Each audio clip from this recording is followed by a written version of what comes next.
Two of them from the Norwegian Air Force Historical Squadron.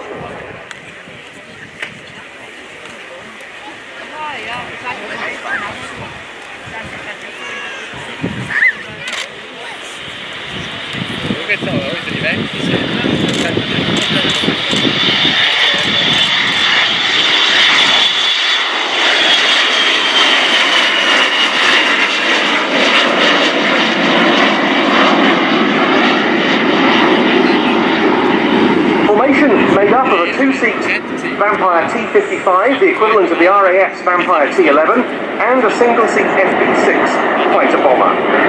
This was, in many ways, a pioneering aircraft. It was initially known as the Spider Crab before the name was changed to Vampire.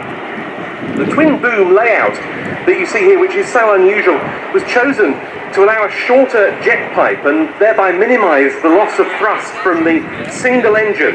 The power plant itself was developed by Frank Halford, de Havilland's chief engine man, as the Halford H1, before becoming a de Havilland product as the de Havilland Goblin.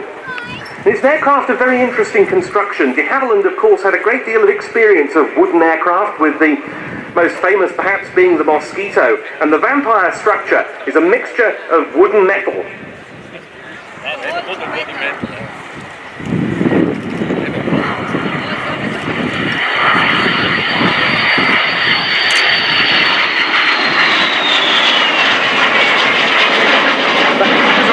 Pod, you can see as the aircraft passed by there, had a balsa wood core with layers of birch veneer inside and outside, but the wings, the tail booms and the tail itself are all metal. The early Vampires were purely day fighters in 1946.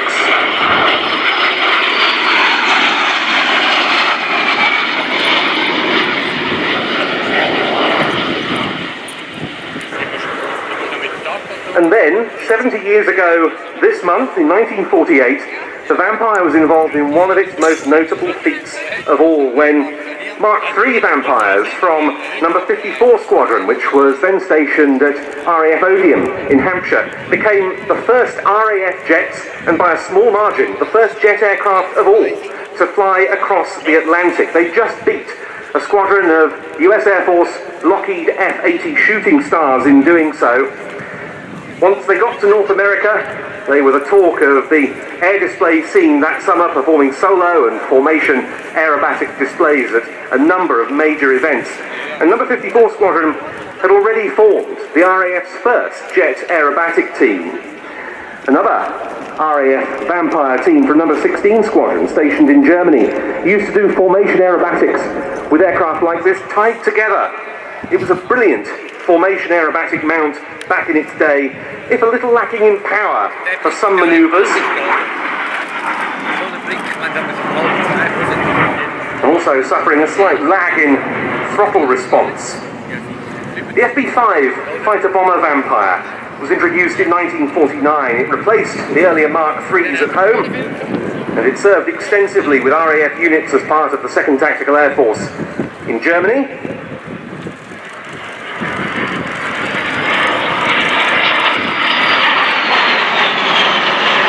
Together with the Middle East and Far East Air Forces, they were used in counterinsurgency operations against Malayan terrorists.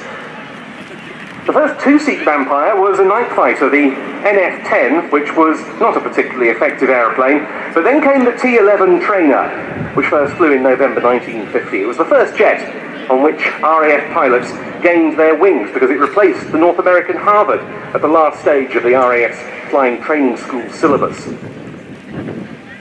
Not until 1967, with the advent of the Holland Nat, one of which we've also got in the static park, was the Vampire T-11 phased out of the training role with number 3 Flying Training School at RAF Leeming. The fact that these aircraft come from Norway reflects the fact that it was a successful machine on the export market as well. 31 nations used Vampires of one type or another, including the Royal Norwegian Air Force.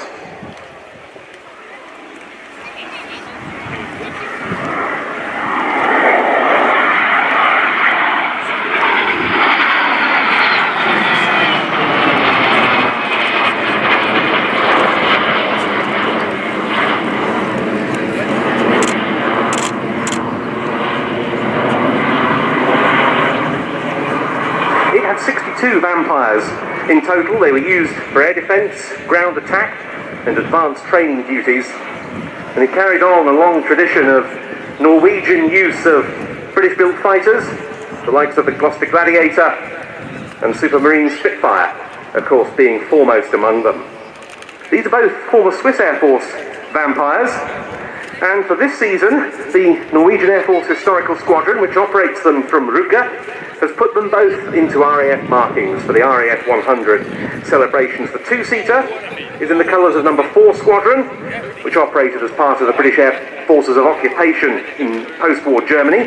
The single-seat Vampire, meanwhile, is in the markings of number 72 Squadron, which was the unit that carried out the transatlantic flight 70 years ago. It operated, as I said, from Odium, but then from RAF North Weald in Essex, and the reason they've chosen that is because Norwegian squadrons flying as part of the RAF were based at North Weald during World War II, and the Vampire team and the MiG-15 that's also part of the operation regularly used North Weald as their British base for operations during the summer season. And of course, another good reason to choose those squadrons is that both of them are still part of the modern-day RAF.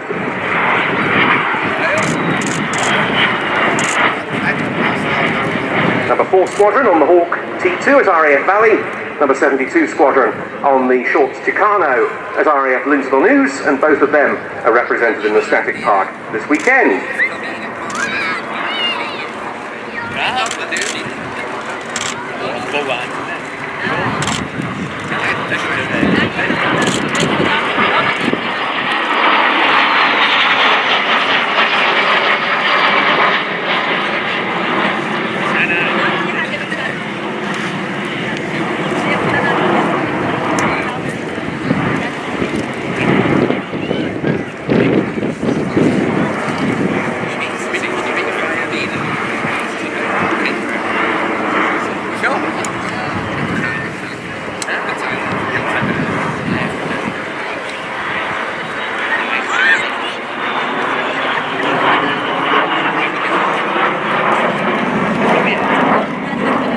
Absolutely rock-steady formation aerobatic flying from these two.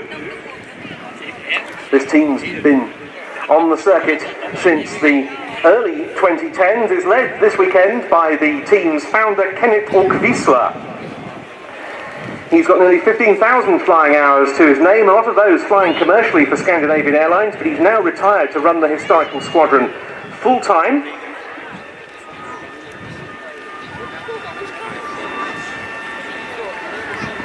He's become an instructor and type rating instructor on the historical squadron's jets, and also a Norwegian Civil Aviation Authority approved examiner on that. Very appropriate that he should have joined the squadron, and only recently Kenneth Åkvisla was telling me the Finnish Air Force has used the two-seat Vampire of the historical squadron to use as part of its test pilot courses, part of giving the would-be test pilots for the Finnish military experience on a wider range of aircraft than they'd ordinarily encounter in the course of their regular service.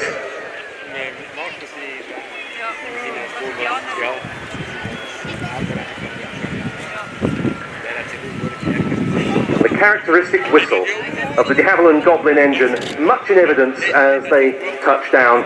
A really elegant performance from Kenneth Åkvisla and Jiri Mattila in the two de Havilland Vampires of the Norwegian Air Force Historical Squadron.